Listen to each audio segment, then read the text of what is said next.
and thanking me for helping him. And he asked me, oh, wow, I just got this call, this girl backed out of this music video, can you do it?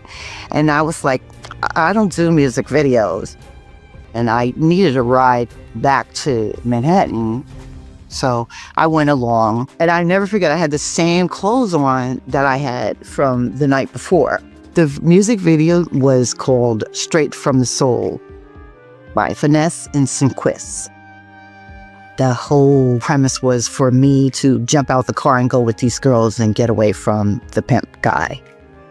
Was there ever a time that Sean Combs assaulted you? Yes.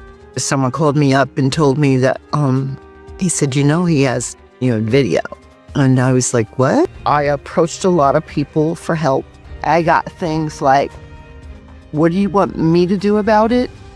To, if I help you, I can't get into his parties. I avoided him for a very long time. I ran into him one day. He came to me. He got on his knees and swore he did not do this thing to me and denied it. And that is the very last time I talked to him. If you think you know the whole story, you're wrong. We are going episode by episode through The Reckoning, and the timeline of these revelations is actually terrifying. I'm showing you the clips, the reactions, and the moment the case turned upside down. Here is the full season breakdown. Only 2 months after Sean Diddy Combs was sentenced to 50 months in prison, Netflix dropped what many are calling the most explosive celebrity expose of the decade. Sean Combs, The Reckoning, directed by Alexandria Stapleton and executive produced by 50 Cent.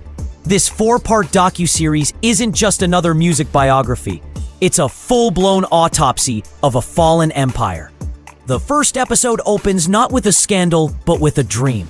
Grainy archival footage of a young Sean Combs hustling through the halls of Uptown Records, wide-eyed and ambitious.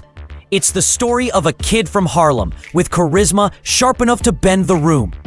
By the early 90s, he had built Bad Boy Records, the label that redefined hip-hop's glossy era and made him a mogul before 30. But before the fame, there was a tragedy that foreshadowed everything to come. The episode revisits the 1991 City College Stampede, a charity basketball event organized by a 21-year-old Combs.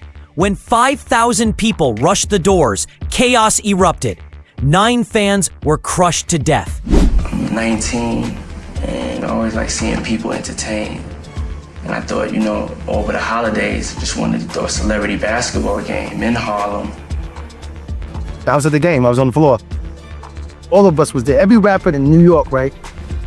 Your MTV Raps came. I'm at City College in the heart of New York City for the Puff Daddy Heavy D first all-time celebrity all-star classic.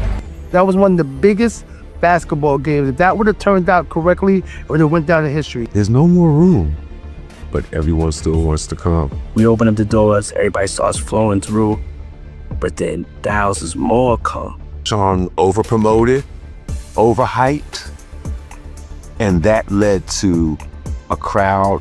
The death toll from last week's stampede at a New York charity basketball game has risen to 9. One of the unanswered questions remains who's to blame for the stampede that killed 9 people. My dream for this evening was to bring a positive program to my people, to people of my age, and to people in my community.